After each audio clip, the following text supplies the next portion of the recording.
ಮೊದಲನೇ ನಿರ್ಧಾರ ಏನ್ ಗೊತ್ತೇನು? ಪತ್ರಿಕೆ ಮುದ್ರಣಾಲಯಗಳಿಗೆ, ಇಲ್ಲಿ ಮಾಧ್ಯಮದವರು ಬಹಳ ಜನ ಇದ್ದಾರೆ, ಆ ಕಾರಣಕ್ಕೋಸ್ಕರ ಇದನ್ನು ನಾನು ಹೇಳಲೇಬೇಕು ವಿಶೇಷವಾಗಿ, ಪತ್ರಿಕೆ ಮುದ್ರಣಾಲಯಗಳಿಗೆ ಕರೆಂಟ್ ಕೊಡಬಾರದು ಅನ್ನೋದು ಮೊದಲನೇ ನಿರ್ಧಾರ.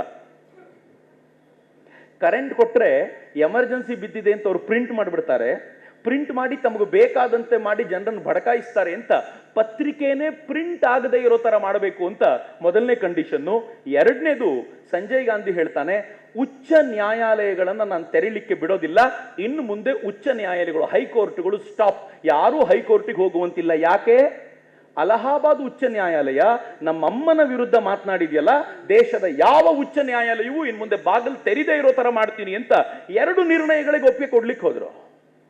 ಆಗ ಸಿದ್ಧಾರ್ಥ್ ಶಂಕರ್ ರೇ ಬಂದು ಅವ್ರ ತಾಯಿ ಇಂದಿರಾ ಗಾಂಧಿ ಹೇಳ್ತಾರೆ, ಈ ಎರಡೂ ಕೂಡ ಡೇಂಜರಸ್ ಮೂವ್ ಆಗುತ್ತೆ, ಯಾವ ಕಾರಣಕ್ಕೂ ಮಾಡಬಾರದು ಅಂತಂದಾಗ ಅವನು ಹೇಳ್ತಾನೆ, ಸಂಜಯ್ ಗಾಂಧಿ ನಿಮ್ಗೆ ರೂಲ್ ಮಾಡೋದು ಹೆಂಗೆ ಅಂತ ಗೊತ್ತಿಲ್ಲ, ಭಾರತ ನಾನ್ ರೂಲ್ ಮಾಡಿ ತೋರಿಸ್ತೀನಿ, ಬಾಯಿ ಮುಚ್ಕೊಂಡಿರಿ ಅಂತ.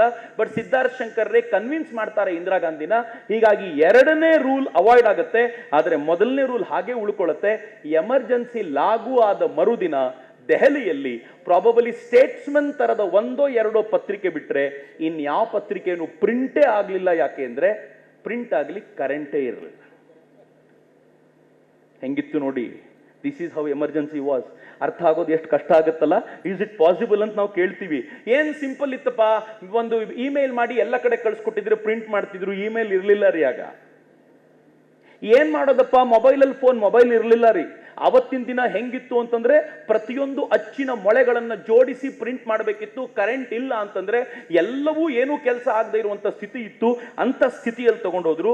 ಅದಾದ್ಮೇಲೆ ಇಂದಿರಾ ಗಾಂಧಿ ಏನ್ ಮಾಡಿದ್ರು ಅಂದ್ರೆ ಎಮರ್ಜೆನ್ಸಿಯನ್ನ ಘೋಷಣೆ ಮಾಡಿ ಕಾಂಗ್ರೆಸ್ ಮಂತ್ರಿ ಸ್ಮರಣ್ ಸಿಂಗ್ ನೇತೃತ್ವದಲ್ಲಿ ಸಂವಿಧಾನ ಪರಾಮರ್ಶೆಗೆ ಒಂದು ಸಮಿತಿ ಮಾಡಿದ್ರು.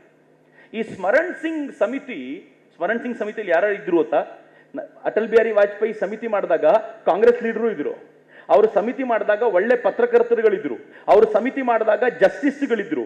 ಈಕೆ ಸಮಿತಿ ಮಾಡಿದಾಗ ಯಾರಿದ್ರು ಅಂದ್ರೆ ಸ್ಮರಣ್ ಸಿಂಗ್ ಹೆಡ್ ಮಾಡಿದ್ರು. ಕಾಂಗ್ರೆಸ್ನ ಪ್ರದೇಶ್ ಕಾಂಗ್ರೆಸ್ ಕಮಿಟಿಯ ಪ್ರಮುಖರಿದ್ರು, ಅನೇಕ ರಾಜ್ಯಗಳ ಕಾಂಗ್ರೆಸ್ ಮುಖ್ಯಮಂತ್ರಿಗಳಿದ್ರು, ಮತ್ತು ಗಾಂಧಿಗಳು ಯಾರ್ಯಾರು ಆಪ್ತರಿದ್ರೋ ಅವರು ಈ ಸಮಿತಿಯಲ್ಲಿ ಕೂತರು. ಅವರು ವರದಿ ಏನ್ ಕೊಟ್ಟರು ಗೊತ್ತಾ? ಏನೇನ್ ರಿಪೇರಿ ಮಾಡಬೇಕು ಸಂವಿಧಾನದಲ್ಲಿ ಅಂತ. ಸಂವಿಧಾನದ ಪರಾಮರ್ಶೆಯ ಬಗ್ಗೆ, ತಿದ್ದುಪಡಿಯ ಬಗ್ಗೆ, ಬದಲಾಯಿಸುವ ಕುರಿತಂತೆ ಮಾತನಾಡೋರು ಒಂದು ಕ್ಷಣ ಕೇಳಬೇಕು. ಅವ್ರು ರಿಪೋರ್ಟ್ ಕೊಟ್ಟರು. ಸಂವಿಧಾನದ ಪ್ರಿಯಾಂಬಲ್ ನ ಚೇಂಜ್ ಮಾಡಬೇಕು. ಸಂವಿಧಾನದಲ್ಲಿ ಆರ್ಟಿಕಲ್ 31, 31C, 39, 55, 74, 77, 81, 82, 83, 100, 102, 103, 105, 118, 145, 150, 166 ಎಲ್ಲ ಆರ್ಟಿಕಲ್ ಚೇಂಜ್ ಮಾಡಿ ಅಂತ. ಆಲ್ಮೋಸ್ಟ್ ನಾನು ಪಟ್ಟಿ ಮಾಡಿದ್ದೀನಿ, ಒಂದು 60ರಿಂದ 70 ಆರ್ಟಿಕಲ್ಗಳನ್ನು ಬದಲಾಯಿಸಿ ಅಂತ, ಇಡೀ ಸಂವಿಧಾನವನ್ನೇ ಚೇಂಜ್ ಮಾಡಿ ಅಂತ ಈ ಸಮಿತಿ ರಿಪೋರ್ಟ್ ಕೊಡ್ತು. ಸಂವಿಧಾನವನ್ನ ಬದಲಾಯಿಸಿ ಅಂತ ಮಾತಾಡಿದ್ದು, ಜೋರಾಗಿ ಕೂಗಾಡಿದ್ದು ಬಿಜೆಪಿ ಅಲ್ಲ, ನರೇಂದ್ರ ಮೋದಿ ಅಲ್ಲ, ಅಟಲ್ ಬಿಹಾರಿ ವಾಜಪೇಯಿ ಅಲ್ಲ, ಇಂದಿರಾ ಗಾಂಧಿ ನೇಮಿಸಿದ ಸ್ವರಣ್ ಸಿಂಗ್ ಸಮಿತಿ ಹೇಳಿದ್ದು ಸಂವಿಧಾನವನ್ನು ಬದಲಾಯಿಸಿ ಅಂತ. ಬಾಬಾ ಸಾಹೇಬರಿಗೆ ಅವಮಾನ ಅಲ್ವೇನಿದು?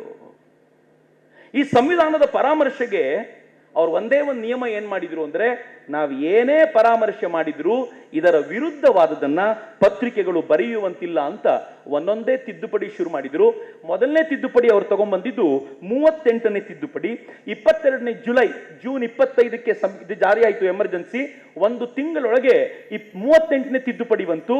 ಇದೇನು ಅಂತಂದ್ರೆ, ಮೊದಲನೇ ತಿದ್ದುಪಡಿ, ಸಂವಿಧಾನಕ್ಕೆ ತಿದ್ದುಪಡಿ ಮಾಡುವಂತ ಪರಮಾಧಿಕಾರ ಸಂಸತ್ನಲ್ಲಿ ಯಾರ್ಯಾರು ಎಲೆಕ್ಟೆಡ್ ಮೆಂಬರ್ಸ್ ಇದ್ದಾರೋ ಅವರಿಗಿದೆ.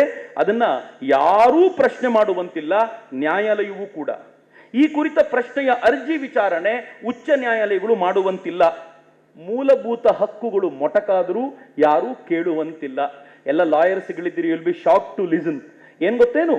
ಮೂಲಭೂತ ಹಕ್ಕುಗಳನ್ನ, freedom of expression, freedom of speech ಅಂತ ನಾವೆಲ್ಲ ಏನೇನು ಮಾತಾಡ್ತೀವಿ, ಇದನ್ನ ಯಾರಾದರೂ ತಡೆದ್ರೂ ಯಾರೂ ಪ್ರಶ್ನೆ ಮಾಡುವಂತಿಲ್ಲ ಅಂತ ಬಾಬಾ ಸಾಹೇಬರು ಕೊಟ್ಟ ಅಧಿಕಾರವಷ್ಟನ್ನೂ ಕೂಡ 38ನೇ ತಿದ್ದುಪಡಿಯಲ್ಲಿ ತಗೊಳ್ಳಾಯ್ತು.